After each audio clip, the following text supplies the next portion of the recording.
할렐루야. 자, 화요 신약 파노라마 투 세 번째 시간이 되었습니다. 오늘 세 번째 시간은 이제 본격적으로 신약 성경 속으로 들어가는 시간이고요. 이제 오늘 그 첫 번째 시간을 시작하도록 하겠습니다. 우리 한번 기도하겠습니다. 참 좋으신 하나님, 감사합니다. 주의 말씀이 어떠한가?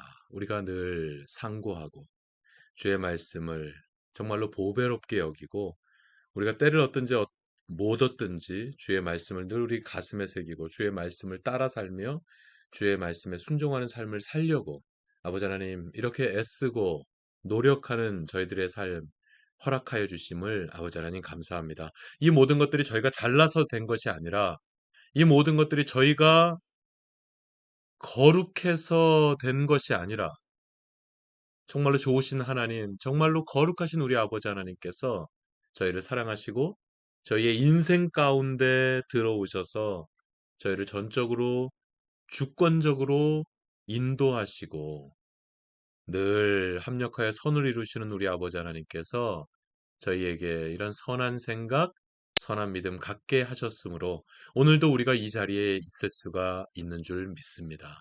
결코 우리가 잘나서가 아니오니 우리는 언제든지 자고하는 마음 갖지 않도록 해주시고 우리는 말씀을 알면 알수록 우리는 예배를 드리면 드릴수록 우리는 하나님 앞에 우리의 물질을 또한 드리면 드릴수록 늘 겸손함으로 겸비한 그런 저희들의 삶이 되게 하여 주시옵소서. 오늘도 주의 말씀을 공부할 것입니다. 말씀을 알아갈 것입니다. 말씀을 아는 것이 우리에게 교만이 되지 않도록 하여 주시옵소서. 우리는 말씀을 알면 알수록 정말로 더욱더 겸손하여져서 우리 하나님 소원 풀어드리는 인생을 살아갈 수 있는 저희들 되게 해 주시옵소서. 오늘 이 시간도 주님 두 손에 의지하오며 예수 그리스도 이름으로 기도하옵나이다. 아멘. 할렐루야. 할렐루야. 자, 여러분 또 일주일 만에 뵙게 되었습니다. 너무 감사하고 또한 반갑습니다. 자, 이제 본격적으로 자, 이제 신약의 파노라마를 이제 본격적으로 시작하는 날이 되겠습니다. 먼저 여러분 교재를 준비하셨죠? 자, 교재를 보시면 숙제가 있었죠? 그리고 다음 주간에 또 숙제가 여기 있습니다. 자, 이거는 지난 숙제고 요건 다음 주 숙제가 되겠죠? 자, 교재를 준비하시고 색깔 볼펜을 준비하셔야 되겠죠? 그리고 성경책을 준비하시고 자, 이제 우리가 처음으로 할 것은 무엇이냐면요. 먼저 숙제 점검이 되겠습니다. 마태복음 읽기 숙제 여러분 잘하셨어요? 마태복음 몇 장까지 있었죠? 마태복음은 몇 장까지 있던가요? 네, 28장까지 있잖아요. 자, 28장까지 말씀을 잘 읽으셨어요? 예, 정독해서 우리가 지난 신약 통독 잔치를 할 때 정독을 한다라기보다는 그때는 조금 빨리 읽었습니다. 예, 조금 빨리 읽었다가 좀 천천히 읽었다, 빨리 읽었다, 천천히 읽었다, 예, 이런 식으로 말씀을 읽었습니다. 이제 이 기간에는 여러분이 말씀을 정독하시기를 바라겠습니다. 자, 마태복음 28장 잘 읽으셨어요? 그러면 다음 진도를 나갈 수 있겠죠? 자, 먼저 마태복음의 개론을 공부하겠습니다. 이 개론은 보통 우리가 성경 공부하면 공부하던 내용이라고 말할 수가 있겠죠. 그래서 저는 이 개론은 최대한 간단하게 할 겁니다. 예, 이 다음 스텝에 저는 이 다음 스텝이 이번 우리 성경 공부 과정의 가장, 예, 차별화된, 예, 이런 식의 성경 공부는, 저도 안 해봤고, 여러분도 안 해보셨을 거예요. 그래서 제가, 요 세 번째 스텝에 항상 집중하려고 생각하고 있습니다. 자, 먼저 마태복음의 개론을 그래도 살짝 터치하고 넘어가죠. 먼저 마태복음은 누가 썼을까요? 마태가 썼으니까 마태복음이겠죠? 맞는 말씀이지만 또 틀리기도 합니다. 예, 당연히 마태복음 누가 썼어요? 하나님이 쓰신 거죠. 하나님께서 마태의 직업이 세리예요. 그러니까 이 마태가 세리이기 때문에 어떤 수치적으로나 그 당시에 어떤 문화적으로 상당히 또 이렇게 열려 있는 사람이었겠죠. 그런 마태의 어떤 지식과 마태의 그 경험을 바탕으로 해서 그 마태의 경험이나 지식을 예, 10분 활용해서 하나님께서 감동을 하신 거죠, 마태를.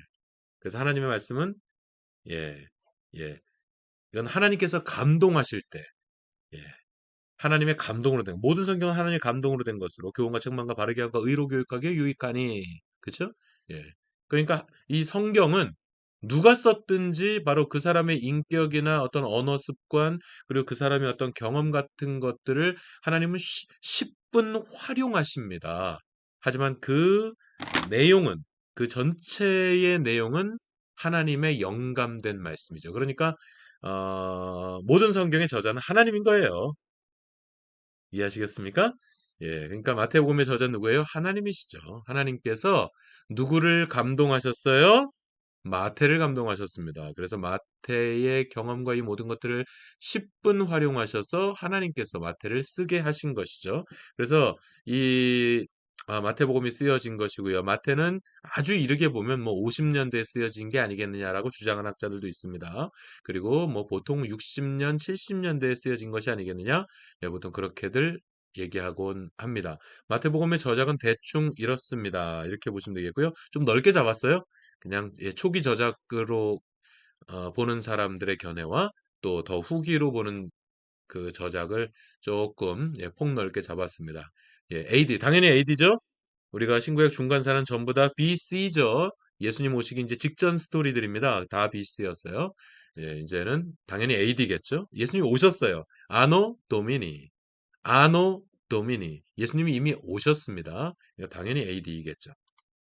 자, 그러면 마태복음 주제는 뭘까요? 다 같이 읽읍시다. 시작.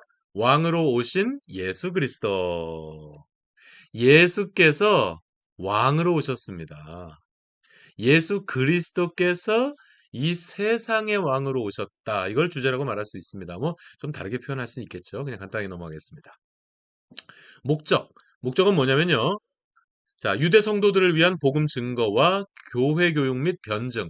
사실 이 변증이라는 표현은 이렇게 쓰는 게 제가 좀 약간 망설여졌어요. 예, 저는 변증이라는 것에 찬성하지 않습니다. 근데 좀 이렇게 예, 폭넓게 예, 썼습니다만 예, 요건 좀 제가 망설이다가 그냥 살짝 썼습니다. 찬성하지는 않아요, 저는. 유대 성도들을 향한 이게 중요합니다. 예, 여기서는 이게 중요한 거예요. 예, 이게 중요한 거예요. 마태복음은 주 독자층이 유대 성도들이었습니다. 유대인들. 예. 이게 아주 중요합니다. 예. 이 유대 성도들에게 복음을 증거하고 또한 교회 교육을 예, 교육을 위해서 쓰여졌다. 요 정도로 요약하면 예, 큰 무리가 없겠습니다. 그리고 특징은 예수 그리스도를 구약 예언의 성취로 많이 강조하고 있죠. 그래서 다른 복음서들 그러니까 마가복음이나 뭐 누가복음이나 요한복음이나 이런 다른 복음서들에 비해서 비교적 많은 구약 성경의 인용과 예, 성취들을 아이고 너무 일찍 갔네요. 예, 비교적 많은 구약 성경에 인용을 했고요. 그래서 이것은 뭐 이렇게 구약을 인용하고 그리고 이것은 이 말씀을 이루려 함이라 이런 식으로 이 왜 이 사건이 이루어졌는지 뭐 예수님께서 왜 하필 물론 뭐 예, 뭐 아켈로를 피해서 가나안으로 아니 가나안이란다. 예. 어디예요? 나사렛. 아유. 예. 나사렛으로 이렇게 가시게 되잖아요. 그런데 어떤 상황으로 보면 어쩔 수 없이 예수님께서는 쫓겨서 나사렛으로 가는 것 같아요. 그러나 그게 아니라는 거죠. 예. 구약 성경의 말씀을 성취하게 하기 위해서 이렇게 된 것이다. 우연히 되는 것이 아니다. 억지로 되는 것이 아니다. 그냥 떠밀려서 이렇게 되는 것이 아니다. 이런 것들, 예, 구약 성경의 예언을 성취하는 것임을 예, 다른 복음서에 비해서 많이 강조하고 있죠. 왜냐하면 주 독자, 주 대상들이 유대의 성도들이기 때문입니다. 유대 성도들이니까 구약 성경에 대한 배경 지식이 풍부하죠. 그렇죠? 그러니까 구약적으로 설명을 할 때 또 구약적인 내용을 풀어줄 때 유대 성도들은 훨씬 더 이해를 잘 할 수 있는 것이죠. 주 독자 측이 유대 성도들이기 때문에 이렇게 구약에 대한 많은 인용과 성취적 증명들을 제시해 준다. 예, 이렇게 보는 거죠. 예, 제 설명 어렵지 않죠? 예, 어렵지 않죠? 예, 뭐 어렵더라도 손 들면 이렇게 되는데 여러분 손 드셔도 제가 볼 수 없어서 이 정도는 여러분이 이해하시려고 리라고 생각합니다. 혹시 뭐 이렇게 어렵거나 질문이나 있으면은요. 우리 유튜브 들어오시면 여러분 이게 서브스크라이브 하신 분들은 구독을 하신 분들은 댓글에 쓸 수 있어요. 댓글에다 특히 우리 이직자 권사님이 질문을 많이 해주시는데요. 여러분 이렇게 뭐 어렵거나 궁금한 게 있으시면 댓글로 이렇게 질문을 하시거나 어떤 의견을 말씀해 주시면 바로바로 답변을 드립니다. 그러니까 그렇게 질문 있으시면 말씀해 주십시오. 자, 실시간으로 이렇게 우리가 어떤 커뮤니케이션을 할 수는 없지만 그런 식으로 여러분이 댓글로 이거는 잘 이해 못했습니다. 이게 뭐예요? 이런 식으로 예, 물어주시기를 다시 한번 바라고요. 우리 한 가지만 더 좀 보고 넘어갈까요? 자, 이게 파티큘러리즘이라고 하는 것이 있고 유니버설리즘이라고 하는 것이 있습니다. 파티큘러라고 그러잖아요. 나는 특별하니까 이렇게. 예? 옛날에 한국에 그런 광고가 있었어요. 그런 TV 커머셜이 있었어요. 나는 특별하니까 이렇게. 나는 특별하니까. 나는 특별하니까. 예. 내가 특별하다는 거죠. 다른 사람들과는 다르다는 거죠. 나는 다른 사람들과는 다른 특별한 존재라고 하는 것이죠. 이스라엘 백성들에게는 굉장히 강했습니다. 그래서 이스라엘 주변 열강들에게 이스라엘 백성들은 그렇게 미운 털이 많이 박혀 있었습니다. 실제로 이스라엘 백성들은 그랬어요. 자신들 외에는 뭐 실제로 그렇기도 하잖아요. 이스라엘 백성들은 선택받은 백성, chosen people. 선민 이스라엘이잖아요. 그래서 자신들만이 구원을 얻을 수 있고 자신들 외의 모든 다른 이방 백성들은 전부 다 그냥 낳고 자라고 살다가 죽어서 저 지옥의 땔감만으로도 못 쓸 만한 그런 그런 존재들로 여겼습니다. 이건 뭐 제가 그냥 지어낸 말이 아니고요. 실제로 이스라엘 백성들이 유대인들을 바라보는 시선이 그랬던 겁니다. 네. 그러니까 이게 얼마나 자신들이 우리들은 특별하다. 우린 chosen people. 바로 우리만이 선택받은 백성들이고 우리만이 특별하다. 예? 예, 이런 파티큘러리즘이 굉장히 강했던 사람들이 바로 유대인들입니다. 그래서 파티큘러리즘이라고 쓴 거고요. 근데 반대로 이와 정반대되는 개념이 바로 유니버설리즘이죠. 유니버설. 파티큘러리즘이라고 하는 것은 그러니까 우리 유대인들만 특별하고 우리 유태인들만 구원받은 백성들이기 때문에 유대 중심의 구원론을 신학적으로는 뜻하는 것입니다. 그냥 뭐 일반 명사로는 그냥 뭐 그냥 특별한 뭐 그냥 뭐 그런 거겠지만 이 파티큘러리즘은 신학적인 의미에서 그러니까 유대 중심의 구원론을 뜻하는 것입니다. 뭐 단어 그대로 그냥 따져도 자신들 특별하게 여기는 거죠. 나는 특별하니까. 한번 따라서 해보시죠. 실제로 우리 특별해요. 예? God created us special. 믿으십니까, 여러분? 실제로 이건 맞아요. 실제로 여러분 아멘입니다. 우리 하나님의 자녀들은요. 정말 특별합니다. 우리 특별한 존재들이에요. 예? God made us special. 예? 믿으시기 바랍니다. 그런데 긍정적인 의미에서 이 particularism을 받아들이면 it's okay. 예, but 이 당시에 이스라엘 백성들, 그 유대인들처럼 그렇게 이방인들을 바라보는 시선이 그렇게 된다면 이거는 옳지 못합니다. 그래서 그런 이 파티큘러리즘 자신들만 유대 중심의 구원사관에 꽉 차서 자기들만 특별한 존재고 다른 이방인들은 완전히 전 지옥의 땔감만도 못한 존재들로 여긴다면 이 실제로 그 사람들의 예? 그 사람들이 이런 파티큘러리즘을 가지고 있었어요. 바로 그런 이스라엘 백성들을 향해서 바로 그 백성들이 주 독자층입니다. 이 마태복음은. 그래서 그 사람들을 향해서 파티큘러리즘에 대한 내용도 마태복음에 많이 나옵니다, 사실. 하지만 이런 파티큘러리즘에 휩싸여서 살아가는 이 유대인들을 향해서 아니다. 예? 구원은 바로 유대인들, 당신들에게만 있는 것이 아니라 유니버설리즘. 여러분 이 일반적 구원론 이걸 다른 말로 뭐 어떤 그 보편적 구원론이라고 표현하면 좀 더 표현이 매끈할까요? 예, 그러니까 보편적 구원론 혹은 뭐 일반적 구원론 뭐 이런 식으로 번역할 수 있겠죠. 그러니까 구원이 유대인들에게만 있는 게 아니라 모든 세상에 전 세상의 모든 사람들에게 구원이 열려 있다라고 하는 것이 바로 유니버설리즘이라는 거죠. 그러니까 자, 이런 내용들 여러분이 다 알만한 내용들입니다. 하나도 어렵지 않으실 거예요. 위에 저작, 주제, 목적, 특징 이런 거 여러분 어렵지 않을 거예요. 근데 오늘은 특히 마태복음은 요런 파티큘러리즘이 많이 드러나는구나. 요걸 좀 생각하십시오. 아, 마태복음은 이런 파티큘러리즘이 많이 드러나는구나.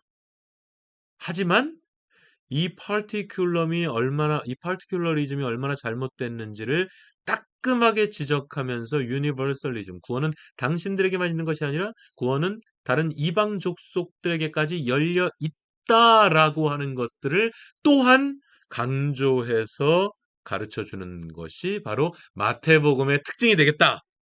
예, 다른 성경들도 이런 내용이 없다는 게 아닙니다. 그런데 좀 더 이 마태복음의 두드러진 특징을 표현할 때 이런 파티큘러리즘과 유니버설리즘으로 어, 해석을 이런 관점을 알고 마태복음을 보면 훨씬 더 이해의 폭이 넓어지는 것입니다. 아시겠습니까? 자, 오늘 저는 이 개론은 제가 가능한 시간을 많이 안 쓰려고 해요. 예, 대충 이렇습니다. 예, 파티큘러리즘, 유니버설리즘 요거 좀 기억하십시오. 유대 중심의 구원사관. 실제로 이런 내용들도 많이 있으나 사실은 마태가 이거를 찬성해서 이런 내용들이 많이 있는 거는 아니라고 생각합니다. 네. 바로 이런 사람들에게 바로 이걸 강조하기 위해서 마태복음에는 이런 내용도 많이 있다. 이 정도로 저는 생각하고 있습니다. 여러분도 요 파티큘럼의 관점, 파티큘러리즘의 관점, 그리고 뭐라 그랬어요? 유니버설리즘이라고 하는 이 두 개의 신학적 관점을 한번 좀 이렇게 생각하면서 마태복음을 들여다보시면 예, 고개가 끄덕끄덕 거려지실 것입니다. 자, 이제 여러분, 자, 이제 우리 좀 한번, 자, 본격적인. 저는 이런 공부를 한번 해봤으면 했습니다. 이런 공부를 한번 해보면 어떨까? 이런 공부를 해보고 싶었어요. 여러분과 함께. 네, 드디어 이런 공부를 해보게 됐습니다. 아유, 얼마나 기쁘고 감사한지 모르겠어요. 자, 이제부터 마태복음 전체를, 마태복음 28장으로 돼 있잖아요. 28개 장으로 돼 있는 이 마태복음을요, 한 장 한 장, 예, 챕터별로, 이 28개의 장을 요약을 한번 해볼 겁니다. 요약하는 시간을 이 시간 가질 거예요. 예, 제 이 클래스에 이번 제 클래스에 두드러진 특징이 바로 이겁니다. 장별 요약을 해봐야 되겠다. 장별 요약을 해봐야 되겠다. 그래서 여러분 요 교재를 잘 예, 교재에다가 여기다 이렇게 해놨잖아요. 그래서 1장, 2장 이렇게 장별로 잘 돼 있으니까요. 여기다 여러분이 같이 쓰시면서 예, 같이 쓰시면서 이제 요약을 같이 해 나갔으면 좋겠어요. 이렇게 하려고 그래요. 먼저 어, 각 장을 한마디로 요약할 겁니다. 각 장을 한마디로 요약할 거고요. 그 다음 거기에 대한 예, 부연 설명을 조금 더 붙이도록 하겠습니다. 그러니까 한마디의 문장으로 만들 거예요. 근데 그게 다는 아닙니다. 조금 더 부연 설명을 붙일 거예요. 그러니까 그 란을 여러분이 그렇게 예, 잘 조정해서 기록을 하시기 바랍니다. 자, 우리 한번 보시죠. 마태복음 1장부터 10장까지를 먼저 보실까요? 마태복음 1장에서 10장까지를 먼저 보시면 마태복음 1장은 여러분 어떻게 요약하면 될까요? 마태복음 요약 그러니까 누가 누구를 낳고 아브라함은 이삭을 낳고 이삭은 야곱을 낳고 야곱은 유다와 그의 형제를 낳고 유다는 다말에게서 베레스와 세레를 낳고 뭐 이런 식으로 예? 예, 이렇게 낳고가 나오지 않습니까? 그러니까 1장의 요약은 한마디로 뭐라 그럴 수 있겠어요? 족보와 임마누엘이라고 저는 제목을 붙였어요. 메시아의 족보죠. 1장 하면 족보죠. 족보. 메시아의 족보. 예. 메시아의 족보인데 다윗의 가계죠. 그죠? 다윗의 가계입니다. 자, 족보와 임마누엘이라고 할 수 있겠어요. 족보는 낳고 근데 1장의 끝부분에 보면 임마누엘이 끝나는 거 아니겠어요? 처녀가 잉태의 아들을 낳으니 그 이름을 임마누엘이라 하리라. 그러니까 마태복음의 시작은 바로 임마누엘의 역사입니다. 할렐루야! 이것도 바로 구약의 인용인 거죠. 그죠? 예, 벌써 이렇게 구약에 대한 인용, 우리 조금 전에 개론 공부한 내용이 바로 나오는 거예요. 자, 1장 하면 족보와 임마누엘. 예. 2장은 어떻게 할 수 있을까요? 여러분. 2장은 어떻게 할 수 있을까요? 2장은 한마디 이렇게 요약하면 되지 않을까요? 성탄, 경배, 컴백. 이렇게 하면 2장 전체가 요약되는 거 아니겠어요? 예, 결국 마리아에 의해서 예수 그리스도가 탄생하시잖아요. 동방 박사들이 와서 경배하지 않습니까? 그런데 여기 있지 말고 고향으로 돌아가지 못하고 저기 들어가잖아요. 근데 다시금 고향으로 이스라엘로 컴백을 하죠. 예. 그죠? 그래서 이제 결국 이 나사렛 사람이라고 되는 그렇게 되는 거 아니겠어요? 그러니까 이런 2장의 전체 내용을 이 전체 내용을 요약하면 한마디로 성탄 경배 컴백 하면 이건 뭐 2장 전체 내용이 그냥 번역 2장 전체가 요약되는 거 아니겠어요? 따라서 하시죠. 성탄 경배 뭐예요? 컴백. 다시 한번 성탄 경배 컴백. 예, 2장은 성탄 경배 컴백입니다. 3장은 어떻게 요약할 수 있을까요? 3장에 어떤 내용이 나왔죠? 3장엔 세례 요한과 세례 요한에 대해서 나오죠? 세례 요한에 대해서 쭉 나오다가 결국 그 세례 요한에게 예수님께서 세례 받으셨잖아요. 그래서 3장은 세례 요한과 세례 이렇게 되면 뭐 전체가 요약되는 거죠? 예. 세례 요한과 세례. 4장은 어떤 내용이 있었습니까? 4장 하면 이거 아니에요? 4장 하면 시험 아닙니까? 예수님께서 40일 동안 금식하시는 거 아니에요? 그렇죠? 시험을 첫 시험이 뭐예요? 돌덩어리 떡덩이가 되게 하라는 거 아닙니까? 그죠? 그러니까 왜 그런 시험을 시작했겠어요? 예수님이 지금 배고프세요. 예수님께서 완전히 줄이신지라. 그렇잖아요? 그러니까 첫 번째 시험이요. 이 돌덩어리 떡덩이가 되게 해서 잡수세요. 이렇게 하는 거 아닙니까? 4장 하면 시험이죠. 그렇지 않겠어요? 4장 시험. 라임도 맞아요. 4장 시험. 그 다음에 5장부터 여러분 5장부터 7장에는 산상설교죠. 예수님께서 딱 떴더니 백성들이 구름대처럼 몰려오는 겁니다.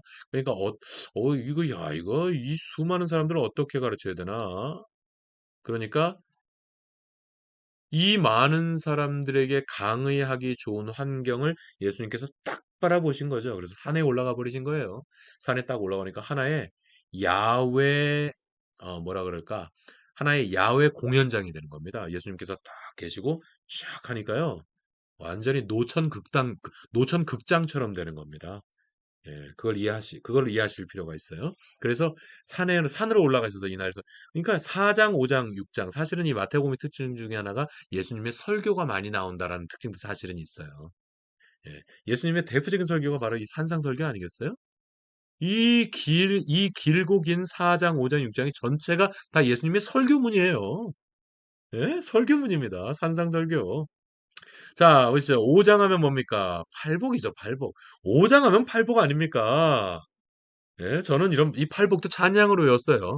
중학생 때 제가 중학생 때 성가대에서 이 찬양을 했었어요. 그래서 그냥 다 외웠어요. 저 중학교 때 굉장히 머리가 좀 좋았던 것 같아요. 중학생 때 했던 찬양대에서 불렀던 모든 곡들을 다 외운 것 같아요. 뭐 아주 대곡들도. 예. 그 중에 하나 팔복입니다. 마음이 가난한 자는 하늘나라 얻으리라. 애통하는 자는 위로를 얻으리라. 온유한 자는 땅을 차지할 것이라. 의에 줄이고 목마른 자는 복이 있으리. 배부르리라 배부르리 자비로운 자들은 자비를 이 자비는 사실은 우리 성경에 뭐라고 돼 있어요? 뭐라고 돼 있습니까? 긍휼히 여기는 자는. 이걸 이 찬송에서는 이건 사실 클래식이잖아요. 대곡이잖아요. 여기선 자비라고 번역을 한 것이죠. 뭐 나쁜 번역이라고 할 수 없습니다. 자비를 얻으리라 마음 깨끗 뭐죠? 갑자기 중간에 끊었더니 주를 배우리 화평케 하는 자는 주 하나님의 참 아들이니 의를 위해 핍박받는 자는 복이 있으리라 하늘나라 얻으리라 복이 있으리 이렇게 찬양이 있잖아요. 이게 대곡이죠. 꽤. 네? 예, 꽤 대곡이죠. 저는 팔복도 이 찬양으로 외웠어요. 저는 말씀을 찬송으로 외우는 말씀들이 되게 많습니다. 예, 상당히 많습니다. 자, 팔복. 여러분 5장 하면 팔복 아니겠어요? 5장. 마음이 가나 심령이 가난한 자는 복이 나니 천국이 저희 것이며 그거죠. 예? 팔복. 천국의 윤리. 예, 천국의 윤리라고 할 수 있는 바로 이 팔복 아니겠어요? 그러면서 이제 5장에 보면 뭐 팔복 나오는 것은 아니죠. 팔복만 나오는 건 아닌데 5장 하면 팔복 아니죠. 팔복이죠. 그러다가 이제 율법을 내가 폐하러 온 것이 아니고 율법을 완성하러 왔다. 예. 율법의 완성자. 5장 하면은요, 팔복과 율법의 완성자죠. 예. 6장. 요즘 산상설교가 계속되는 겁니다. 6장 하면 어떤 내용이 나옵니까? 기도와 금식에 대하여. 기도와 금식에 대하여. 기도 그렇게 하는 거 아니야? 기도는 이렇게 하는 거야. 하면서 예수님께서 기도를 가르쳐 주시죠. 그러므로 너희는 이렇게 기도하라. 하늘에 계신 우리 아버지요. 이름이 거룩해.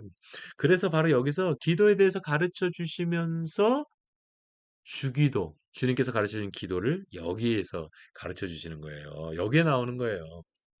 참고로 주기도문 저 이런 표현 안 좋아합니다. 이 주기도문이라는 표현이 좋은 표현이 아니에요. 천주교적 전통이에요. 천주교적 전통은 이런 기도문, 무슨 기도문, 무슨 기도문, 무슨 기도문 이런 게 많아요, 천주교에. 그러나 여러분 이거 좋지 않습니다. 뭔 기도문이 필요해요? 그냥 하나님 앞에서 여러분 유창하게 우리 기도 못해도 전혀 상관이 없어요. 우리의 마음이 하나님을 사랑하면 하나님, 주님 사랑해요. 여러분 이거 한마디로 우리 하나님 너무 기뻐하십니다, 여러분. 예? 높고 높은 보좌를 버리고 낮고 높은 이 천박한 땅에 내려오셨어요. 무소부재하시며 뭐 예? 전지전능하시며 무소부재하신 우리 주 예수 하나님이시여. 미사역구 여러분 미사역구를 너무너무 많이 갖다 붙이는 기도들이 많아요.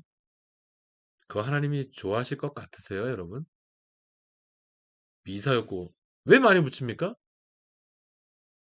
아이, 그거 왜 필요해요? 그냥 내가 주인 삼은 모든 것 내려놓고 내 주 대신 주 앞에 나가 여러분 이러면서 기도하면서 찬양하면서 우리가 진심으로 우리 하나님께요 미사였고 유창한 거 여러분 필요 없습니다. 그냥 주님 사랑해요. 이거 한마디면요 주님 아시잖아요.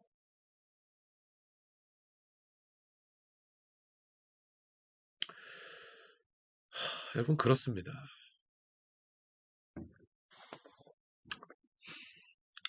뭐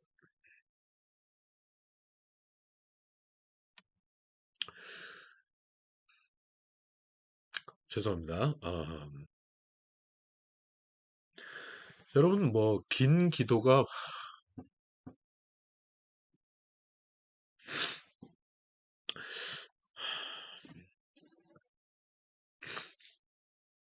여러분 뭐 긴 기도가 뭐 그렇게 중요하겠어요? 뭐 미사역구를 많이 붙이는 기도가 뭐가 중요하겠어요? 하나님이 그거 기뻐하시는 게 아닙니다. 정말로 우리의 심령이 하나님을 사랑하는지 우리의 심령이 정말로 하나님을 의지하는지, 우리의 심령이 정말로 하나님만 바라보는지, 여러분, 이게 핵심인 거예요. 그래서 어떤 때는 주님 아시잖아요. 이거 한마디면 그냥 끝날 때가 많아요. 저는 개인적으로 그래요. 기도가 짧을수록 하나님이 응답을 잘해 주시는 것 같아요. 어떤 때는 막 몇 시간씩 무릎 꿇고 기도할 때가 있습니다만, 오히려 그거보다도 하나님을 향한 내 마음이 정말로 진정할 때요. 말이 별로 필요 없는 것 같아요. 물론 그렇게까지 가는데 시간이 오래 걸릴 수가 있습니다. 그런데 딱 그게 되잖아요.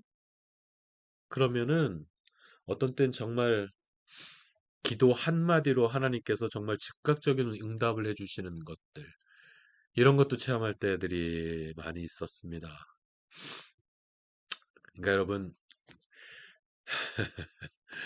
자, 6장 하면은요, 기도에 대해서 가르쳐 주시죠. 그러니까, 제가 무슨 말하다 여기에 왔냐면, 기도문, 주기도문, 이런 표현 안 좋아요. 무슨 기도문이 필요합니까?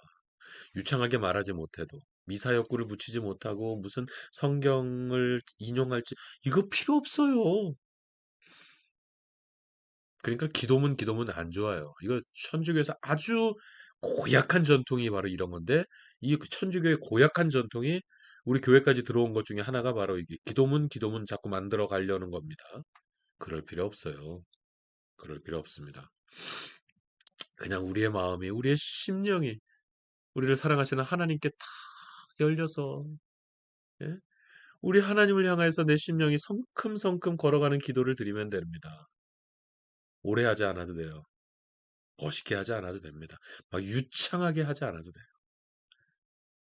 하나님은 우리 마음의 중심을 보신다는 거 아시죠? 그런 거죠. 자, 6장 하면은요, 기도에 대해서 가르쳐 주십니다. 그리고 금식에 대해서 가르쳐 주시죠. 자, 7장 하면 뭐 나오죠? 7장? 7장 하면 뭐 실천적인 설교가 나옵니다. 여기 7장에 뭐 그렇잖아요. 그 골든 룰, 황금률이라고 하는 말씀도 여기 나오죠. 그러니까 우리가 어떤 천국 백성으로서 이 땅에서 막 실천적인 것 좀 이렇게 종류가 많이 나오니까, 그걸 한마디로 얘기해서 실천적인 설교. 그러니까 5장에서 7장을 이걸 합쳐가지고 산상설교니까 산상설교를 쭉 하다가 이제 7장에 와서는 좀 디테일한 실천적인 설교를 예수님께서 하시는 거죠. 그래서 이렇게 해서 7장까지 산상설교를 쫙 마치시는 거고요. 그 다음 8장, 9장은 기적장입니다. 예수님께서 기적을 막 보여주세요. 기적을 막 나타내세요. 그래서 8장, 저는 개인적으로 이 8장 하면 어떻게 요약을 하냐면 문백십포가라고. 한번 따라서 하시죠. 문백십포가. 다시 한번 따라서 해보세요. 문백십포가. 예, 저는 이렇게 8장, 마태복음 8장 하면 그냥 문백십포가예요. 예, 문백십포가면 끝나는 거예요. 뭐냐면 8장 딱 하면요. 예, 이거 나오잖아요. 문둥병자 고치시고요. 그 다음에 백부장의 하인을 고치시잖아요. 그 다음에 어떻게 하세요? 시몬의 장모 맞죠? 시몬의 장모의 열병을 고치시잖아요. 그리고 폭풍을 잔잔케 하시죠? 그 다음에 가다라 귀신을 내쫓아버리시죠? 예, 문백식복가. 구장은 중야 혈투기. 따라서 해보시죠. 중야 혈투기. 중야 혈투기. 예, 저는 구장하면 그냥 중야 혈투기예요. 중야 혈투기. 중야 혈투기. 중이 뭐겠어요? 중풍병자 고치시잖아요. 예? 그리고 중풍병자 고치신 다음에 조금 이렇게 뭐 사건들이 좀 있어요. 물론. 자, 중풍병자 고치시고, 그 다음에 야는 뭐겠어요? 야이로 딸 죽어간다고. 그래서 가시잖아요. 근데 가시다가 좀 지체하게 되죠? 가는 도중에. 바로 갔으면 야이로 딸이 안 죽었을지도 몰라요. 근데 야이로 딸이 다 죽어가는데 가시다가 지체하게 되죠. 왜죠? 혈루병 여인이 예수님의 옷자락을 만지잖아요. 그래서 거기서 좀 사건이 생기잖아요. 그래서 지체하게 되잖아요. 그러나 그렇게 해서 회당장 야이로의 딸이 죽죠. 큰일 난 건가요? 회당장 야이로의 딸이 이제 죽었으니까 이제 큰일 난 건가요? 예수님이 실수하신 거예요? 예수님이 대형 사고 치신 거예요? 예수님 그것도 못 고쳐주시면 어떻게? 아니죠. 항상 우리 주님은 합력하여 선을 이루십니다. 우리 하나님은 실수가 없으세요. 우리 하나님은 실수가 없으십니다. 여러분 믿으시기 바랍니다. 저도 이 사실을 믿습니다, 여러분. 우리 하나님은 실수가 없으세요. 그래서 이렇게 했다가 결국 혈루병 여인 하시고 그다음에 결국 이 이후에 다시 진짜로 야이로 살리잖아요. 야이로의 딸을. 그다음에 두 소경 고치시고 그다음에 귀신 들려 벙어리 된 사람 이제 딱 고쳐주시고. 그래서 이게 마태복음 8장 9장은 이건 제가 붙인 별명입니다. 예, 기적장이라고 저는 개인적으로 부릅니다. 마태복음 8장 9장은 기적장이다. 그렇게 부르고 있습니다. 자, 10장 하면 뭐죠? 10장 하면 12제자 아니겠어요? 네. 자, 1장 족보와 임마누엘, 2장 성탄과 경배. 이렇게 할 게 아니라 자, 제가 한마디로 요약하고 조금 더 이렇게 부연 설명하겠다고 말씀드렸죠? 바로 넘어가겠습니다. 1장 하면 족보와 임마누엘이겠어요. 조금 더 설명을 하자면 요 족보에 여자 5명이 나오죠? 여성 5명이 나오죠? 네, 이것까지 설명하지는 않을게요. 평소 이런 거 많이 들으셨죠? 예, 왜 뭐 이렇게 이런 역사에 대해서 예, 족보에 다섯 여자 나옵니다. 뭐예요? 첫째 다말, 그다음에 라합, 룻, 라합, 마리아 이런 여자들이 나오죠.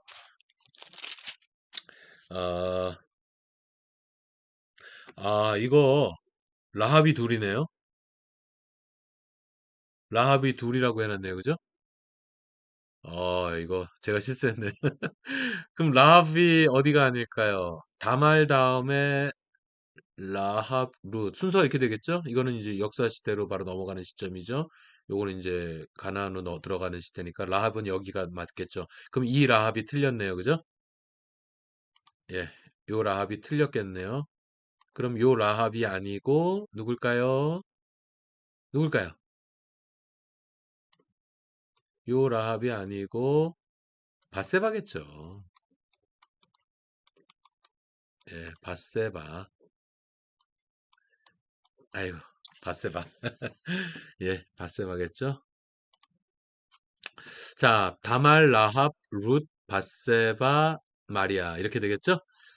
자, 그 다음에 좀 더 부연 설명이 필요한 게 여기 시험. 예수님께 4장 하면 이제 40일 동안 줄이신지라 하신 다음에 바로 시험 받잖아요. 근데 이 시험을 받을 때 예수님께서 그 시험을 어떻게 이기십니까? 말씀으로 이기시죠? 말씀으로 이기시죠? 예수님께서 저는 그런 생각을 해봤어요. 이날 예수님께서 40일째 되는 날 이제 열심히 또 금식 기도를 하셨잖아요. 금식을 하시면서 주님께서 말씀을 묵상하신 것 같아요. 이날 예수님께서 신명기의 말씀을 묵상하고 계시지 않았을까? 그런 생각을 해보게 됩니다. 왜냐하면 이제 시험을 하잖아요. 사탄이 시험을 하죠. 이 돌덩이가 떡덩이가 되게 해서 드세요. 그러니까 사람이 떡으로만 살 것이 아니라 하나님의 입으로 나오는 모든 말씀을 살 것이니라. 여러분 이게 신명기 8장에 나오는 말씀 아니겠어요? 그 다음에 뭐 또 뛰어내리라고도 하고 나한테 절하라고도 하고 예 이렇게 하니까 예수님께서 이렇게 말씀하셨습니다. 결국엔 제일 마지막에 뭐라 그러십니까? 사단아 내 뒤로 물러가라. 기록됐을 때 주 하나님께 경배하고 다만 그를 섬기라 하셨느니라 뭐 이렇게 말씀하잖아요. 그러니까 사단이 3번을 시험하시는데 그 3번을 전부 다 예수님께서 말씀으로 이기십니다. 예수님이 그냥 예수님이 말빨로 이기시는 게 아니에요. 예수님께서 구약 성경 말씀으로 이깁니다. 그러니까 예수님께서도 말씀으로 항상 승리하셨어요. 그러니까 오늘을 살아가는 저와 여러분이 성경 공부하는 게 얼마나 중요한지 모릅니다, 여러분. 우리가 이같이 성경 공부를 하고 늘 말씀을 가까이 하고 그래서 어려움이 있을 때마다 시험이 올 때마다 예수님처럼 늘 말씀으로 이길 수 있는 저와 여러분이 되시기를 예수 그리스도 이름으로 축원합니다. 할렐루야! 예, 말씀을 이기셨어요. 이날 예수님께서 신명기 8장, 신명기 6장 말씀을 묵상하고 계시지 않으셨을까? 그런 생각을 저는 해본다 이거고요. 그다음에 요 시험이 끝나면 이제 드디어 공생애를 본격적으로 시작하는 그 출발점에서 예, 갈릴리에 가셔서 갈릴리에서 4명을 부르십니다. 베안, 야요, 베드로, 안드레, 야고보, 요한. 두 형제죠. 베드로, 안드레가 형제 아니겠어요? 그다음에 야고보와 요한, 세베대의 아들들이죠. 그러니까 요 두 형제, 요 4명을 갈릴리에서 부르십니다. 뭐 이것까지 기억 안 하셔도 돼요. 예, 그냥 4장 시험. 이 정도만 아시면 뭐 여러분 충분합니다. 그 다음에 6장의 기도와 금식. 예. 기도에 대해서 가르치시고 금식에 대해서 가르치시고 여기서 많은 것을 가르치시죠. 많은 거를 가르치시다가 예. 보물은 하늘에 쌓아두라. 아, 이 말씀도 우리가 기억하면 참 좋겠어요. 6장 예, 보물은 하늘에 쌓아두라 이렇게 끝내죠. 그다음에 7 그다음에 7장 하면 이제 실천적인 설교 뭐 처음에 비판에 대해서 설교하잖아요. 예? 너희 비판하는 그 비판으로 너희가 비판을 받을 것이요 너희의 헤아리는 그 헤아림으로 너희가 헤아림을 받으리니 그러니까 비판하지 말라는 거죠. 그리고 구하라. 예? 두드리라. 열리리라. 예? 이 말씀 하잖아요. 그리고 열매로 너희들 맨날 그렇게 해봐야 필요 없어. 열매로 너희들을 알리라. 예, 이런 말씀들이 그러니까 실천적인 설교. 비판하지 말아라. 헤아리지 마라 서로. 구하라. 두드리라. 예? 찾으라. 아주 실천적인 이런 천국 윤리의 설교를 하시는 것이고요. 그다음에 요 가다락 귀신 쫓아내잖아요. 쫓아낸 요 가다락 귀신 요 떼가 어디로 갑니까? 돼지 떼에게로 들어가죠. 기억하시죠? 재밌잖아요. 예, 요 귀신들이 돼지 떼에게로 들어가서 돼지 떼가 쫙 내려가서 그냥 몰사하지 않습니까? 예, 재밌기도 하고 무섭기도 하고 그렇죠? 자, 중야 12기 중풍병자를 고치신 다음에 물론 야이로에게 가기 전에 이제 예, 예수님께서 굉장히 중요한 메시지를 하시죠. 예, 건강한 자에게는 의연이 쓸데없다는 거죠. 내가 의인을 부르러 온 게 아니라 죄인을 부르러 온 거다. 이 중요한 예수의 말씀이 중풍병자를 고치신 다음에 바로 하십니다. 그 다음에 포도주는 세부대에. 그러고 나서 야이로에게로 가시는 거죠. 자, 10장의 12제자죠? 10장 하면 12제자예요. 마태복음 10장 하면 12제자입니다. 마태복음 10장 하면. 예? 마태복음 10장 12제자. 12제자를 부르시고 또한 12제자를 파송하시는 그런 장면이 나오죠. 예, 그런 의미에서 우리 12제자 이름 한번 해볼까요? 다 같이. 자, 따라서 하시죠. 시작. 베안야요 빌바 도마 알다시가. 시작. 베안야요 빌바 도마 알다시가. 예. 이 정도는 아셔야 되지 않겠어요? 김 목사도 중학생 때 외웠던 것 같은데 국민학생 때 외웠나? 중학생 때 외웠나? 베아냐요 빌바 도마 알다시가 중학생 때 외웠나 보다. 자, 베아냐요 빌바 베드로 안드레 야고보 요한 베아냐요 빌은 뭐야? 빌립이죠. 바는 누구였어요? 바돌로메죠. 나머지 6명 또 도마 알다시가 도마 마테 도마 알표의 아들 야고보 도마 다데오 예 시몬 예 알 도마 알다시 가룟 유다 이렇게 해서 12명이죠. 예, 12제자 정도는 좀 알고 신앙생활 하십시다. 12제자 정도는 알아야죠. 자, 근데 뭐 이거 모른다고 지옥 가지 않습니다. 예, 모르셔도 돼요. 뭐 모르면 어떻습니까? 다음. 자, 이제 11장부터 20장을 요약해 보겠습니다. 조금 더 빨리 나갈까요? 자, 여러분 11장 하면 BJ가 누굴까요? BJ. XJ는 누굴까요? 제가 그때 말씀드렸죠. 자, 여러분 이건 제가 많이 씁니다. 평소 하나님은 이렇게 쓴다 그랬죠. 왜냐하면 헬라어로 하나님을 이렇게 쓰거든요. 이렇게 씁니다. 하나님을 헬라어로 하나님 이렇게 써요. theos 바로 요 델타 이니셜을 따라서 그냥 제가 하나님을 번데기 같은 모양으로 이렇게 쓰면 이거 하나님입니다. 이거 항상 하나님이에요. 제가 이렇게 쓰면 그 다음에 이렇게 제가 많이 씁니다. JXJ라고 쓰는 거는 뭐냐면 이거 헬라어로 제가 지난번에 가르쳐 드렸는데 헬라어로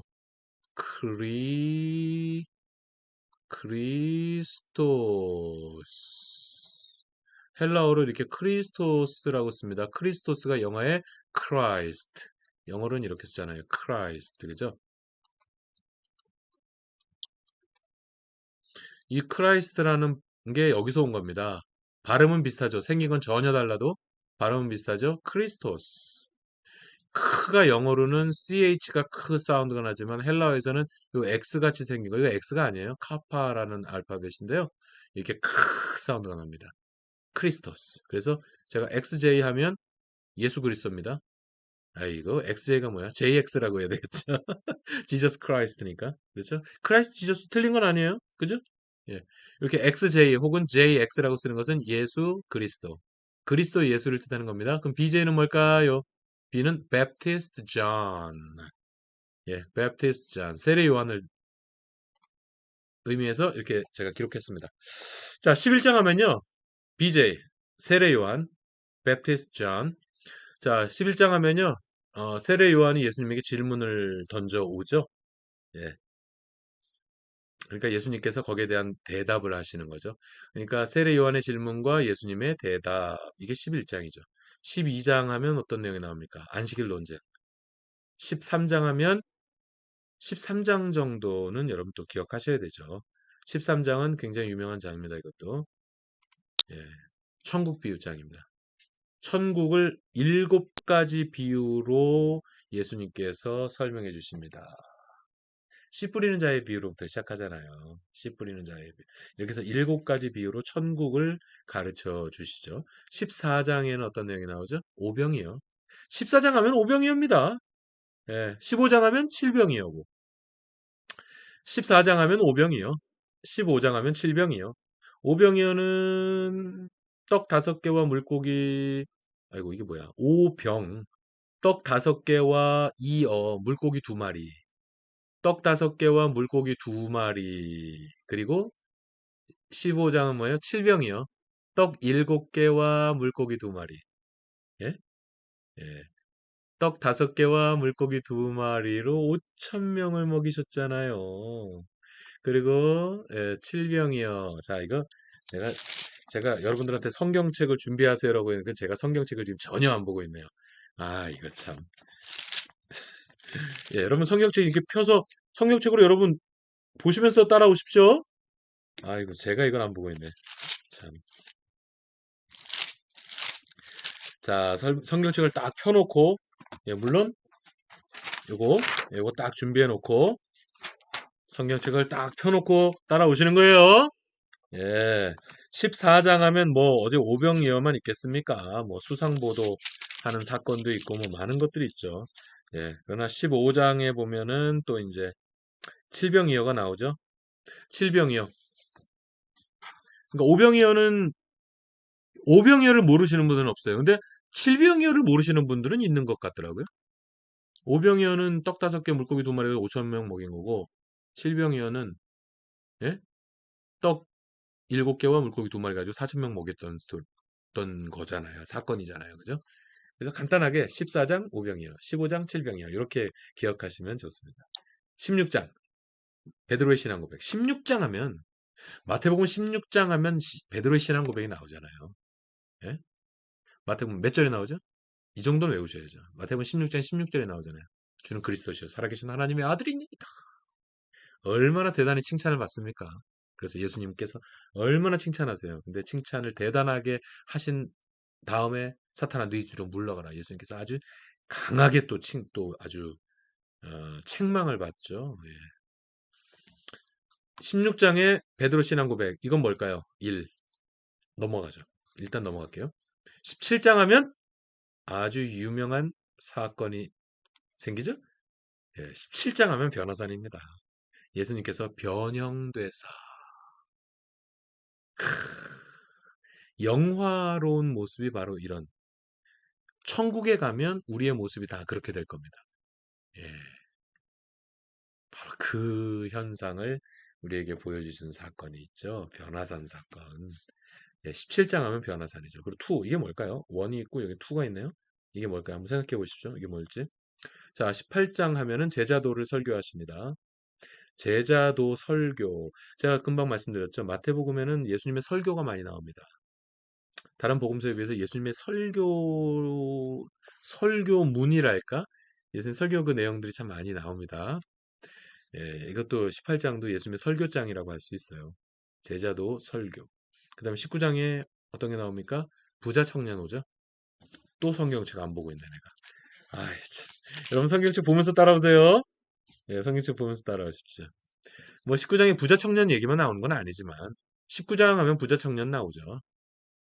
네. 뭐 여기 뭐 저기 뭐 그러잖아요. 19장에 그 이혼에 대해서 사실 예수님께서 뭐 이렇게 가르쳐 주시는 내용이 사실은 먼저 나오죠. 19장 하면 부자 청년 나오는 거고 그 다음에 20장 하면 뭐가 나오죠? 포도원 품꾼 비유. 예.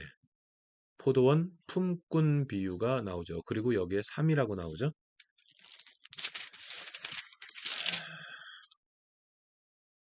자, 포도원 품꾼 비유와 여긴 넘버 3가 나오네요. 이게 뭘까요?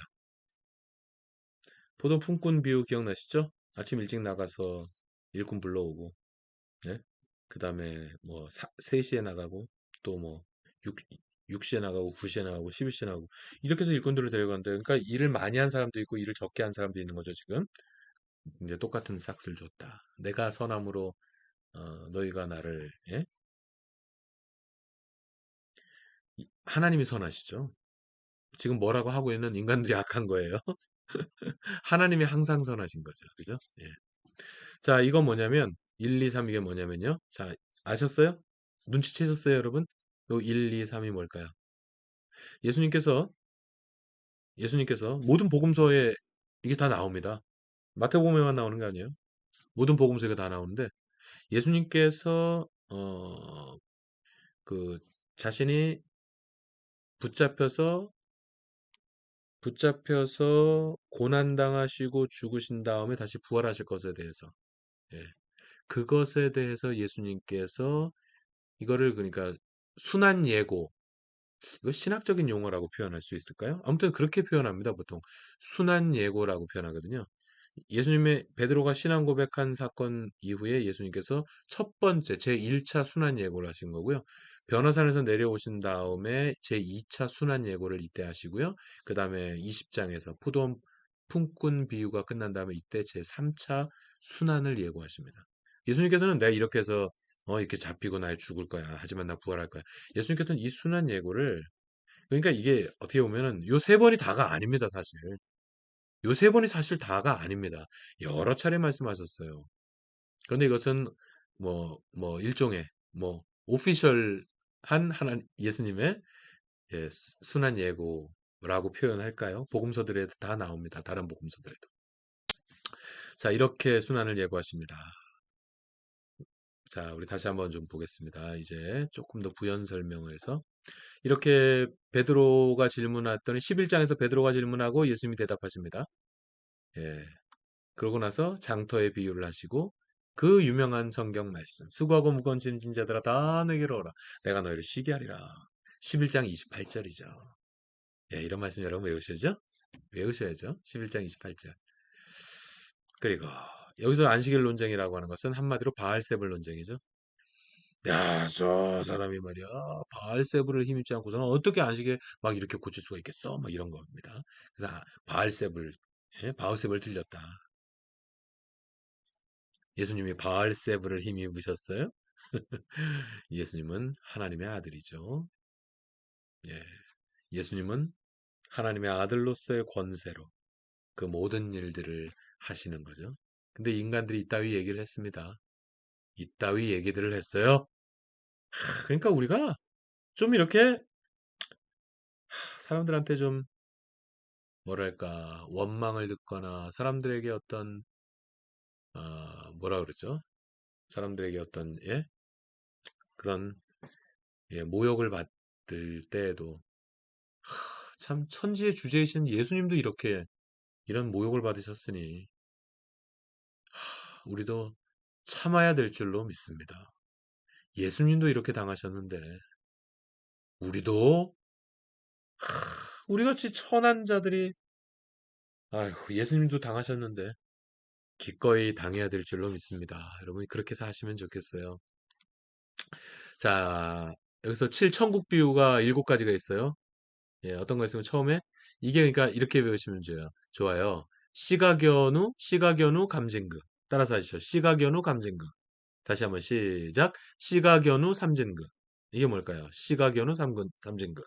시가견우 삼진그. 자, 이거 씨 뿌리는 자의 비유 하시잖아요. 그러니까 이게 13장, 마태복음 13장이 천국 비유장이거든요. 이렇게 씨 뿌리는 자에 비유하죠. 그 다음에 가라지 비유하죠. 그 다음에 겨자씨 비유하죠. 누룩, 천국은 누룩과 같다는 거고요. 그 다음에 천국은요 감추어진 보배와 같다는 거고요. 그리고 천국은요 진주와 같다는 거고요. 천주는 그물과 같다는 거예요. 이렇게 천국을 7가지 비유를 가지고 예수님께서 설교하시는 겁니다. 이것도 또 설교장이라고 할 수 있겠죠. 예, 13장도. 그 다음 오병이어가 14장 하면 오병이어자예요. 15병이어 짱이에요. 근데 이제 오병이어 사건 전에 14장 죽을 사자가 들어갔으니까 14장 죽을 사자 들어갔으니까 세례 요한이 죽습니다. 참수 요한, 오병이어 그리고 수상보도 물 위를 걸으시죠? 물 위를 걸으시죠? 수상보도. 그 다음에 15장 하면 실병이어예요. 근데 조금 더 부연 설명하자면 15장에는요 장로들의 유전에 대한 논쟁이 있습니다. 장로들의 유전, 여기서 말하는 장로들의 유전은 한마디로 뭐예요? 손 씻는 겁니다. 왜 손 안 씻고 먹냐고 그냥 이렇게 또 막 난리를 잡는 거죠. 난리를 부리는 거죠. 에휴, 장로들의 유전에 대한 논쟁이 있고 가나안 여인 여러분, 가나안 여인 맞습니다만 주여, 걔들도 주인의 밥상에서 떨어지는 부스러기를 먹나이다. 기억나시죠? 어떻게 이렇게까지 겸손할 수 있을까요? 어떻게 이렇게까지 겸손할 수 있죠? 이렇게 겸손할 때 은혜를 받는 것이죠. 주께서 교만한 자를 대적하실 때 겸손한 자들에게는 은혜를 베푸시느니라 하시는 이 베드로전서 5장의 말씀이요. 이게 그냥 한 번 선포된 말씀이 아니에요. 성경의 아주 중심적인 핵심적인 내용 중에 하나가 바로 이겁니다. 예.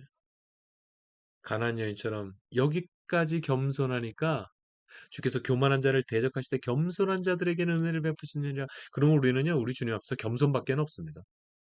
우리 주님 앞에서 이 성경 공부하는 것이 여러분에게 교만이 돼서는 안 돼요. 난 이게 두려워요. 조금 더 안다고 막 교만해질까 봐. 여러분, 말씀을 안다고 교만해져서는 안 됩니다. 주께서 교만한 자를 대적하세요. 하지만 겸손한 자들에게는 은혜를 베푸시느니라. 여기 보세요. 여기 보면 여기서 아주 좋은 예가 나왔네요. 아까 제가 particularism과 유니버설리즘에 대해서 얘기했잖아요. 여기 보세요. 가나안 여인에서 보면 나는 이스라엘 외에 이 복음을 내가 이스라엘에게 전하기 위해서 온 거야. 내가 이방인들에게 전하기 위해서 온 것 같아. 이때 예수님께서 진짜 이런 파티큘러리즘에 젖어 있으셨기 때문에 이러셨을까요? 전혀 아니죠. 예수님이 이 여인을 시험하신 거예요. 예? 그러면서 아무튼 지금 예수님의 말씀을 그대로 보면 이게 바로 저희 파티큘러리즘이죠. 나는 이스라엘 백성들에게 복음을 전하려고 온 거야. 어? 이게 바로 파티큘러리즘. 근데 주인의 밥상에서 떨어지는 부스러기를 먹나이다. 이렇게 겸손했을 때 주께서 은혜를 베푸시느니라, 이 영적 원리가 실현되는 것이고요. 바로 이를 통해서 이방인에게도 구원이 열려 있구나. 유니버설리즘이 딱 드러나는 거 아니겠어요? 이 한 사건이 아닙니다. 마태복음 읽다 보면 이게 바로 파티큘러리즘이고 이게 바로 유니버설리즘이구나. 이런 거 여러분 느끼시게 될 거예요, 앞으로. 이 파티큘러리즘과 유니버설리즘이 오늘 잘 이해하시면 앞으로 여러분이 마태복음을 읽으시다 보면 그 충분히 느끼실 수 있어요. 자, 그다음 이거 제1차 순환 예고. 제1차 순환 예고를 뜻하는 것이고요. 자, 이거 변화산에서 내려오니까 간질병인데 이건 못 고치잖아요. 예수님께서 탁 고쳐주신 다음에 야, 이 녀석들아. 내가 언제까지 너희를 참아야 되겠느냐. 아이고. 그러고 나서 2차 순환 예고를 하시는 겁니다. 내가 이렇게 해서 붙잡힐 거고 이렇게 해서 죽을 거야. 하지만 내가 다시 부활할 것에 대해서 또 예고하시는 거죠. 여기서 18장 하면 제자도 설교장입니다. 겸손에 대해서. 막 누가 더 크냐고 막 제자들이 그냥 에휴 이런 짓을 하고 있었어요. 18장에 보면은요. 제자들 막 누가 더 크니까 하면서 막 그러고 있었다고요. 그러니까 야, 이 녀석들. 어린아이가 터져야지. 어? 실족에 대해서. 야, 실족해 하면 차라리 연자맷돌을 목에 달리고 깊은 바다로 빠뜨리는 것이 낫다. 이거 실족. 그만큼 여러분 실족하게 해서는 안 됩니다. 그리고 용서에 대해서 말씀하시잖아요. 용서에 대해서. 이런 번씩 7번 하면 됩니까? 야, 이런 번씩 7번이라도 해야지. 이 얘기는 490번 하라는 뜻 아닙니다. 끝없이 용서해야지. 그런 뜻이죠. 그러시면서 이제 1만 달란트 빚진 자와 100 데나리온 빚진 자. 그 1만 달란트 대 100 데나리온. 그거를 통해서 우리가 왜 용서해야 되는지, 우리가 어떻게 끝없이 용서해야 되는지 그 용서에 대해서 예수님께서 18장에서 이렇게 제자도 설교를 하시는 거죠. 내 제자라면, 예수님의 제자라면 이런 실천적인 설교를 이렇게 하시는 겁니다. 겸손, 실족, 용서에 대해서 설교하시죠. 19장 뭐 부자 청년 이거 부자 청년이잖아요. 꽤 신실해 보이지 않았습니까? 이 부자 청년이. 근데 결국 물질 앞에 오니까 다 걸리잖아요. 그러니까 부자가 천국에 가는 건 낙타가 약대가 뭐 이렇게 우리 개혁성경이 약대라고 해놨죠. 낙타가 바늘귀로 들어가는 것 같다는 거죠. 낙타 바늘귀. 부자 청년이랑 당연히 연결되겠죠. 요 낙타 바늘귀가 약대 바늘귀가. 그 다음에 포도원 품꾼 비유. 그 다음에 제 3차 순환 예고를 하십니다. 기껏 참 기가 막히죠. 제 3차 순환 예고를 하고 나서 바로 있었던 일이 뭐냐면 세상에 그 엄마가 와가지고 세베대네 엄마 와가지고요. 하나는 아이고 내 새끼 둘이나 여기 있는데 하나는 주의 우편에 하나는 주의 좌편에 앉혀달라고. 이게 바로 청탁 아니겠습니까? 예, 불법 청탁 사건이 바로 여기서 예, 우의정 좌의정 해달라고. 자, 이렇게 11장에서 20장까지를 요약했습니다. 자, 좀 더 빨리 가겠습니다. 아, 시간이 계속 길어지네. 자, 21장에서 28장 좀 빨리 가겠습니다. 승리의 입성. 21장 하면 승리의 입성이죠. 예. 다윗의 자손 예수여 하면서 예. 다윗의 자손 찬송하리로다. 호산나 호산나 하더라. 가장 높은 곳에서 호산나 하더라. 승리의 입성에 있었죠. 그리고 2장에 이제 혼인잔치의 비유가 있고요. 그리고 23장 하면 7화. 23장 하면 7화입니다. 마태복음 23장 7화. 화 있을진저. 24장 하면 종말 설교를 하시고요. 그 다음에 25장에는 이제 종말 비유가 있습니다. 24장에는 종말 설교고 25장은 종말 비유라고 표현할 수 있을 것 같아요. 그러니까 이것도 또 대표적인 설교장이라고 할 수 있겠죠. 네. 그리고 26장에는 이제 고난이 시작되겠죠. 이제 고난이 시작되는 겁니다. 최후의 만찬장. 26장 하면 최후의 만찬. 그리고 잡히시는 거죠. 당연히 세족식도 있었겠죠. 최후의 만찬이 있고 겟세마네 기도가 있고 결국 잡히시는 그게 바로 26장. 27장이 이제 신문이 시작되겠죠. 신문 받으시고 판결을 받으신 후에 십자가를 지시겠죠. 그러니까 26장 최후의 만찬, 27장 신문과 십자가, 28장은 어떻게 요약할 수 있을까요, 여러분? 마지막 장 어떻게 요약할 수 있겠어요? 부활이죠. 부활과 지상명령, The Great Commission. 지상명령. 너희는 가서 모든 족속으로 제사를 삼아 아들과 아들아 성령 이름으로 세례를 주고 내가 너희에게 분부한 모든 것을 가르쳐 지키게 하라. 볼지어다 내가 너희와 항상 함께 있으리라. 할렐루야. 28장 부활과 지상명령. 조금 더 부연 설명을 붙이면 21장 하면 승리의 입성입니다. 승리의 입성을 하셔가지고 제일 먼저 하신 일이 성전 정화죠. 너희가 기도하는 집을 강도의 구렬로 만들었도다. 성전 정화. 두 아들 비유가 있고요. 어느 아들이 더 잘한 거냐 하는 거죠. 첫째 아들, 둘째 아들. 그 다음에 악한 농부 비유가 나오죠. 악한 농부. 악한 농부들, 그놈들. 그 다음에 혼인잔치 비유가 있죠.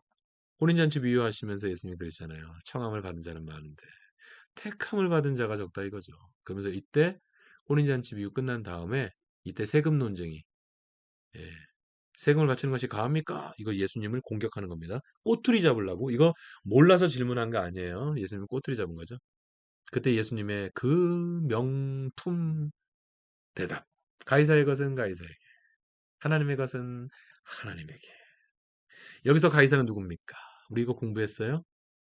우리가 신구약 중간사에서 공부했죠? 여기서 가이사는 누굽니까?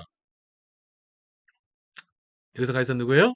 옥타비아누스죠? 노!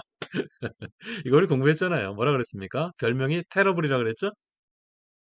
예, 이때 가이사는 테러블 티베리우스죠. 이건 티베리우스입니다. 옥타비아누스는 AD 14년에 죽었다고 제가 가르쳐 드렸어요. 그러니까 예수님 티네이저 때 이미 죽었습니다.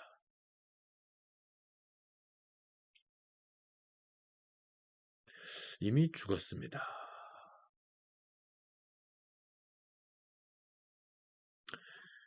자, 그래서 요 가이사, 그러니까 가이사는 황제를 뜻하는 겁니다.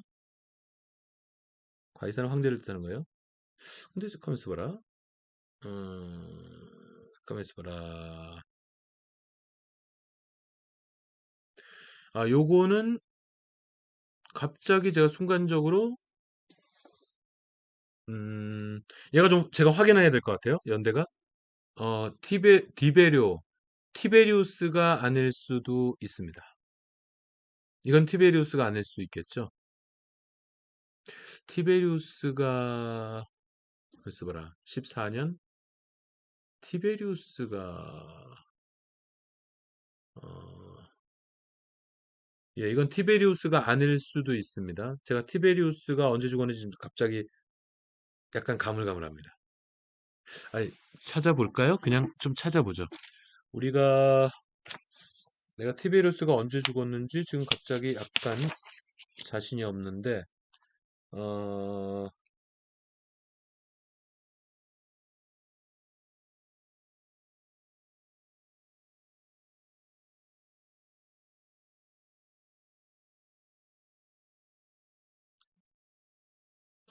네, 이거는 한번 써봐라. 자, 이건 일단 좀 홀드하시죠. 요 가이사는 이게 그러니까 AD 한 30년경이잖아요. 그러니까 제가 티베리우스가 언제 죽었는지를 확인해야 될 것 같아요. 정확히 지금 잘 모르겠어요. 죄송합니다. 괜히 말을 꺼냈네. 그러니까 로마 황제죠. 로마 황제인데 정확히는 티베리우스 아니면 이게 갈리굴라일 수도 있을 것 같은데 시기를 보면 근데 아마 티베리우스일 겁니다. 그냥 이 정도로 예, 아마 티베리우스일 것 같아요. 아, 그냥 지금 찾아볼까요? 어, 자, 그냥 이 정도로 일단 넘어가겠습니다. 제가 우리 댓글에다가 요 가이사의 것은 가이사에게 이게 티베리우스인지 누군지는 한번 제가 찾아볼게요.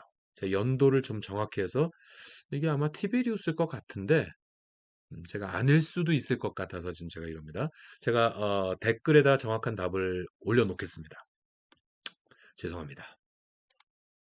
자, 그 다음에 7화. 그러니까 서기관들과 예, 화 있을진저 예, 서기관들과 바리새인들아 하면서 막 그냥 책망을 하시죠. 7가지 화 있을진저 서기관들과 바리새인들이요 하면서 이렇게 7화에 대해서 설교하는 거. 그 다음에 종말 설교를 하면서 성전 파괴를 예언하시죠. 성전이 파괴될 것에 대해서 실제로 성전 파괴는 AD 70년에 티베리우스라고 하는 로마 장군에 의해서 실제로 성전 파괴의 역사가 일어납니다. AD 70년에 티베리우스라고 하는 로마 장군에 의해서 실제로 일어나거든요. 근데 예수님께서 바로 이때 그러니까 실제로 성전이 파괴되기 약 한 40년 전이죠, 이게. 예, 40년 후에 일어날 일을 예수님이 예언하시는 거예요. 성전 파괴를 예언하시고 종말 설교를 하시는 거고. 그다음에 자, 세계의 종말 비유를 말씀하시죠. 세계의 종말 비유, 열처녀, 그다음에 달란트 비유, 열처녀 비유. 왜 아시잖아요. 다섯 슬기로운 처녀, 다섯 미련한 처녀. 그 다음에 달란트 비유 있잖아요. 5달란트, 2달란트, 1달란트. 그다음에 양과 염소 있잖아요. 예, 양, 염소. 염소는 지옥 갈 사람들이고 양은 천국 갈 사람들이죠. 예, 이렇게 비유를 들어서 예, 천국 갈 자들과 지옥에 갈 자들에 대해서 예수님께서 또 특별한 비유로 설교하시는 이것도 또 이것도 또 아주 중요한 예수님의 설교자인 거죠. 그러니까 이 마태복음은 이렇게 예수님의 설교가 굉장히 많이 나옵니다. 예수님의 설교가 참 많이 나와요. 이게 마태복음의 특징 중에 하나다 말씀드렸습니다. 자, 26장 하면 최후의 만찬장에 조금 더 구현하면 향유 옥합을 깨잖아요. 향유 옥합을 깨고 나서 최후의 만찬이 있고 그러고 나서 이제 겟세마나로 올라서 겟세마네 기도하시고 그러고 나서 잡히시는 거죠. 랍비여 평안하시오니까 잡히시죠. 그리고 베드로가 3번 부인하는 것까지 26장에 그 다음에 이제 27장의 신문과 십자가 판결 희롱 십자가 장사 빌라도에게 판결을 받죠. 군인들에게 희롱을 받으시죠. 그 십자가에 달리시죠. 그리고 장사 지내기까지. 그리고 28장 네 부활 투 마리아 투 마리아 예수님 잡히시고 허위사실 유포죄가 여기 나옵니다. 여러분 허위사실 유포죄가 나오죠. 예, 군병들이 이렇게 된 일을 구하니까 예, 그 종교 지도자들이 야 그거 저희 그 예수님 제자들이 그거 훔쳤다 그래. 예, 그거 그 시체를 훔쳤다 그래. 이런 식으로 허위 사실을 유포시키는 거죠, 그죠? 그러니까 이 다 허위 사실 유포죄로 고발해야 되는 인간들입니다, 그죠? 그러고 나서 이제 예수님께서 이제 승천하시면서 지상 명령, The Great Commission, 이 지상 명령을 우리에게 탁 맡기시면서 예, 결국 제일 마지막에 어떤 거예요? 내가 너희와 항상 함께 있으리라. 결국 임마누엘. 그러니까 마태복음 아까 1장이 임마누엘이죠? 마태복음 1장 하면 족보와 임마누엘이라고 말씀드렸잖아요. 그죠? 그러니까 임마누엘로 시작해서 임마누엘을 끝나는 게 바로 마태복음입니다. 예? 말을 바꾸면 구약적인 예언이잖아요. 임마누엘은. 그죠? 그러니까 구약으로 시작해서 구약으로 끝난다고 말할 수 있는 거죠. 그러니까 마태복음의 특징이 이렇게 또 도드라지게 나오는 거죠. 그죠? 자, 이제 총정리. 자, 총정리를 하겠습니다. 조금만 더 힘을 내실까요? 시간이 많이 갔죠, 벌써. 자, 총정리. 1장 족보와 임마누엘. 같이 읽으십니다. 자, 같이 읽습니다. 1장 족보와 임마누엘. 아시겠죠? 2장 성탄경배 컴백. 기억나시죠? 3장은 뭐예요? 세례 요한과 세례. 4장은 뭐예요? 시험. 시험. 예, 시험. 말씀으로 다 이기셨죠? 5장은 뭐예요? 이제 산상돌기 시작됐잖아요. 그죠? 5장은 팔복입니다. 5장은 팔복이죠. 팔복 율법의 완성자. 예? 6장은 뭐예요? 기도와 금식. 그러니까 여기 주기도 나오잖아요. 주님 가르치는 기도가 여기 나오잖아요. 기도와 금식. 7장은 뭐예요? 실천적 설교 막 나오잖아요. 실천적인 예수님의 설교에 대해서 막 나오잖아요. 여러 가지 뭐 구하라. 예? 자, 8장은 뭐라고요? 기적장이라니까. 8장, 9장 기적장이라니까요. 예. 8장 문백식복과 9장 중야 열두기 10장 하면 12제자 11장 읽으셨어요? 제가 딱 하면 읽으셔야 돼요. 11장 세례 요한의 질문과 예수님의 대답 12장은 뭐가 나오죠? 안식일 논쟁 안식일 논쟁은 바알세불 논쟁이라고 그랬죠. 그 다음에 13장 천국 비유 13장 하면 천국 비유 14장 하면 뭐예요? 오병 칠병 14장 오병 칠병 오병이요 15장 칠병이요 16장 베드로의 신앙 고백 주는 그리스도의 살아계신 하나님의 아들입니다. 예, 16장 16절 그리고 첫 번째 순한 예고가 있으시죠? 17장은 뭐예요? 짜잔! 변호사. 그리고 두 번째 순환 예고가 있었습니다. 18장 하면 뭐예요? 또 예수님의 설교장이죠. 예, 제자도 설교, 제자도 설교장. 그 다음에 19장에 어떤 게 나옵니까? 부자 청년이 오잖아요. 19장 부자 청년. 20장 포도원 품꾼 비유를 하시면서 3차 순환 예고. 포도원 품꾼 비유를 하시면서 3차 순환 예고가 나오죠. 그 다음에 21장 승리의 입성, 22장 혼인잔치의 비유, 그리고 23장 7화. 23장 하면 7화라니까요. 화 있을진저 너희 서기관, 너희 외식하는 서기관들과 바리새인들이야. 그 다음에 24장 종말 설교. 24장에서 종말 설교를 하시고 그 다음에 25장에서 또 종말 뭐를 한다고요? 예, 세 가지 비유. 정말 비유를 하시고 그 다음에 26장 이제 순환이 시작되겠죠? 최후 만찬. 네, 여기 그 잡히시는 그 내용들 여러분 너무 잘 아시죠? 잡히시는 거죠, 결국 겟세마네에서. 그 다음에 27장 신문과 십자가. 빌라도에게 갔다가 군인들에게 모욕당하시고 결국 십자가를 지시고 장사지내기까지. 마지막 28장 부활과 지상명령. 부활과 지상명령. 지상명령의 끝은 뭐예요? 임마누엘이었잖아요. 지상명령의 끝은 임마누엘로 끝나잖아요. 그죠? 그러니까 임마누엘로 시작해서 임마누엘로 끝나는 복음서가 바로 마태복음이다.